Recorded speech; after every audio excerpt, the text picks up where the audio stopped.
E falando em comemoração, o aniversário da Sofia, filhinha do ator Arthur Aguiar com a Mayra Card, gente, está dando maior polêmica.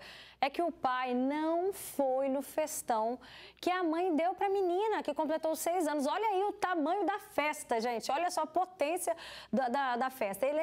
O pai, o que ele fez? Ele até postou uma homenagem para a Sofia nas redes sociais, mas, de fato, ele não apareceu na comemoração. Aí, ele disse o seguinte, que quem deveria falar sobre a ausência dele na festa é a Mayra, dando a entender o quê? Não fui convidado. A relação entre os dois não é das melhores já há algum tempo, com a troca de farpas pelas redes sociais, né? Isso não é de hoje, não. Mas trazendo para a nossa realidade, aniversários, festas das escolas, né? Quem é separado e tem filhos precisa conviver mesmo que não queira. E muitas vezes esses ex-casais se esquecem do principal, que é o quê? A criança. E aí, às vezes, dependendo da situação ali que foi trabalhado esse assunto, acabam transformando essas datas em uma disputa.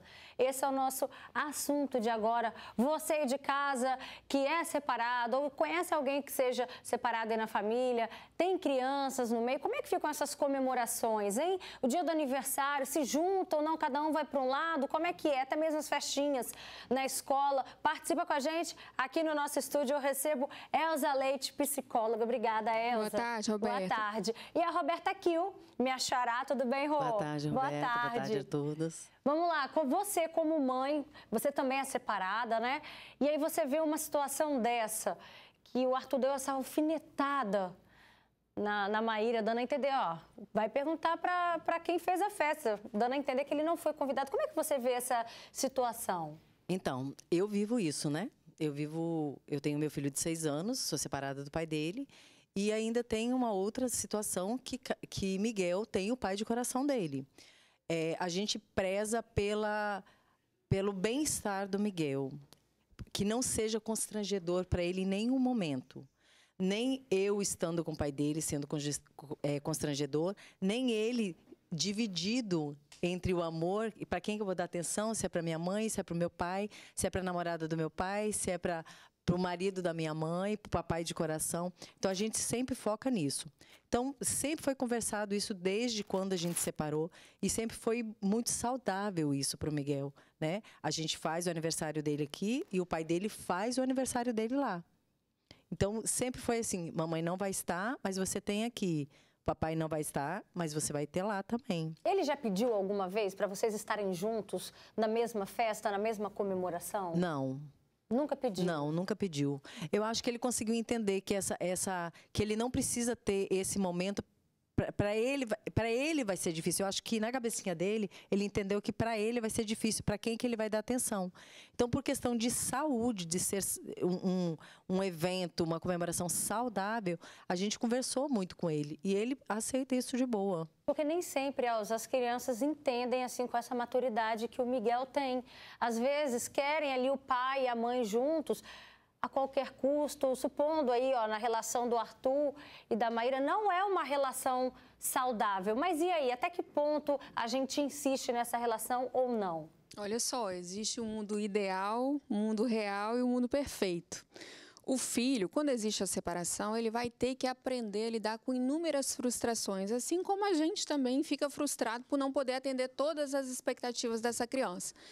Muitas vezes os casais conjugais se separam e aquele fim de casamento, fim de relação, foi extremamente traumático para as duas partes ou para uma das partes. E a gente não pode se violar em nome de uma criança. Por quê? Uma das maneiras que a gente tem de ensinar os nossos filhos a se respeitarem é nos respeitando. Então, se a presença do genitor vai trazer constrangimento, vai fazer que o evento que é para celebrar a vida da criança virar se tornar uma confusão generalizada ou um desconforto extremo para todo mundo que está ali, não é viável. Então, vale uma conversa clara, bem sincera com a criança sobre, olha, papai e a mamãe, como casal, não funciona mais, a mamãe ou o papai está ressentido, não é confortável a presença, mas ela continua sendo seu pai, sua mãe, e aí você vai poder comemorar, se ele quiser, dentro dos planos de vocês.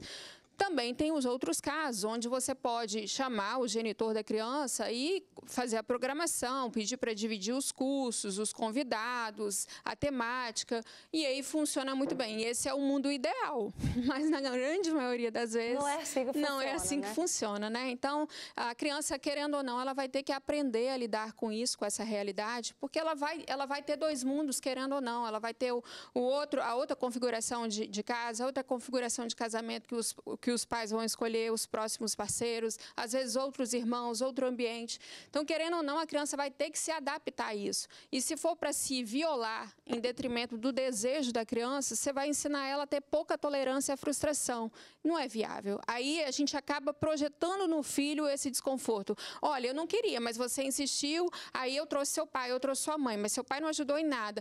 Aí vira um climão, a criança, em vez de ficar feliz com a festinha dela, ela acaba ficando frustrada, mais frustrada do que não ter a presença do pai ou da mãe ali. A não ser então, que seja algo realmente natural, né? Algo que realmente já atingiu um ponto ali de maturidade que faz bem para todo mundo, né? Para os ex e para o filho também.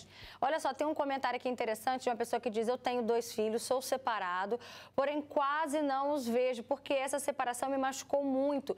Então, muitas vezes, eu não sei administrar, pois isso tem sido para mim uma barreira grande. Não tenho um bom relacionamento com minha ex-mulher e ela já tem outro filho do relacionamento.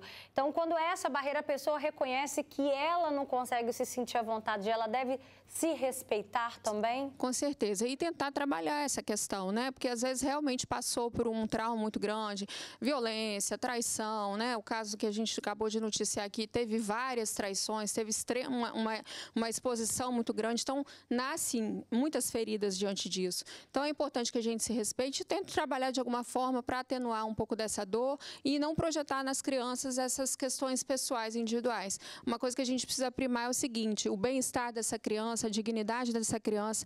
O casal conjugal não existe mais, mas o casal parental, que é esse exercício de ser pai e mãe, ele dura para sempre. Então, a gente tem que sempre tentar ser harmonioso e respeitoso para trazer bem-estar e qualidade de vida, principalmente psicológica, para os filhos. Olha só o comentário do Tiago Rodrigues, ele diz: Beta, aqui na casa do meu irmão faz tudo novamente para minha sobrinha. Ela acaba então tendo 2 festas, pois o convívio com a mãe dela é impossível. Gente, eu não tinha terminado de ler. Falou que é impossível, de tão insuportável que ela é. Já que eu comecei, eu tive que ler até o final, né? Ainda bem que a gente não falou muito bem quem é a pessoa. Quem ouviu, ouviu, quem ouviu, não ouve mais. Acaba que o Miguel também tem 2 festas e ele consegue ressignificar isso. Como é que é a visão dele, o entendimento do seu filho? Sim, o Miguel, eu sempre conversei muito. O Miguel é uma criança muito curiosa e ele tem a cabecinha dele muito madura para a idade dele. Então, assim, o porquê que você não está mais com o meu pai? Será que a gente não podia morar todo mundo junto? Ia ser tão legal, imagina. Não, meu filho, não tem como. Mas por que você não namora mais com meu papai? Tem os motivos, eu converso e explico. Aí ele fala: ah, foi a mesma coisa que ele me falou. Entendeu? Então, assim, a gente sempre procura, eu sempre procuro jogar muito aberto com o Miguel para que não crie mentiras para ele, que lá na frente ele fale assim: mas você não me falou isso, você mentiu para mim. Então, hoje o Miguel tem 2 natais, tem 2 festas de aniversário, tem Dia das Crianças, ele passa 1 ano comigo, 1 ano com o outro pai dele. Então, assim, ele aproveita e ele consegue aproveitar tudo isso sem trazer maiores danos. O que é não, o que é não aqui tem que ser não lá, para não ficar conflituoso a cabecinha dele em questão de educação, né? E do poder. Eu posso lá, então eu quero estar lá porque eu posso mais lá do que aqui. Eu quero estar aqui. Então, existe todo ano existe isso. Beta, ele tem aniversário dele aqui, aniversário dele lá. Páscoa aqui, Páscoa lá. Dia das Crianças aqui, Dia das Crianças lá. A diferença é que 1 ano ele passa lá e 1 ano ele passa aqui. 1 ano ele passa a data de aniversário dele aqui comigo e o outro ano é lá. Antes dele ir ou quando ele volta, um ou outro faz a festa. E ele sempre foi assim? Ele sempre teve esse entendimento? Sempre, sempre. Eu acho que você tem que ser muito claro com a criança, principalmente que eu sempre falo que existem feridas, né? E às vezes você não está preparada para mexer na casquinha da ferida e fazer ela sangrar. E você, dependendo do final do seu relacionamento, você estar com o seu ex vai te causar dores, vai te causar gatilhos. E mais ainda, você vai colocar, de repente, uma nova relação de frente com isso. E a nova relação vai ter raiva do seu ex, porque ele te causou dores. Então, eu acho que isso acaba trazendo constrangimento diante de um aniversário de uma criança, causa constrangimento para a criança. Sabe? Meu filho, vem cá tirar foto comigo. O papai que situação, vai pra lá, hein? entendeu? Agora você vai tirar foto com seu papai. Então, assim, eu acho que é constrangedor para a criança. Ou sai, eu quero tirar com meu pai e com a minha mãe. Aí sai os dois assim, né? Querendo se matar. Então, eu acho que a questão é pro lado saudável. A criança percebe isso, Elza?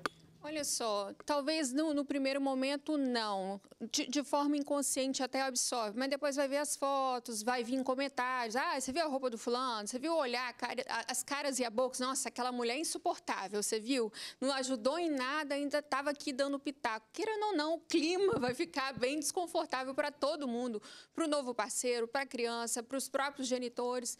É melhor evitar, gente. É melhor evitar. Agora, qual é o recado que você deixa para aquelas crianças que ainda têm esse desejo, essa vontade de ter, às vezes, ali o pai e a mãe na mesma festinha?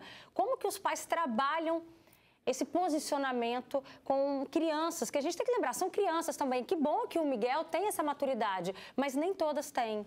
É o que eu falei, mundo ideal, mundo perfeito e o mundo real. A gente tem que trazer a realidade para a criança aprender a tolerar a frustração. Nem tudo que eu desejo é possível de ser realizado. Então, se for possível, obviamente, os pais vão fazer algum esforço para poder compensar essa criança e dar para ele o que ele deseja, essa presença.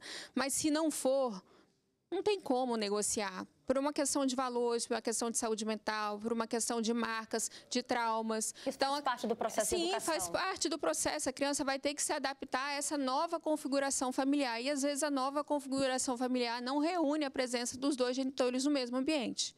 Pelo menos por enquanto, né? Quem sabe um dia, né?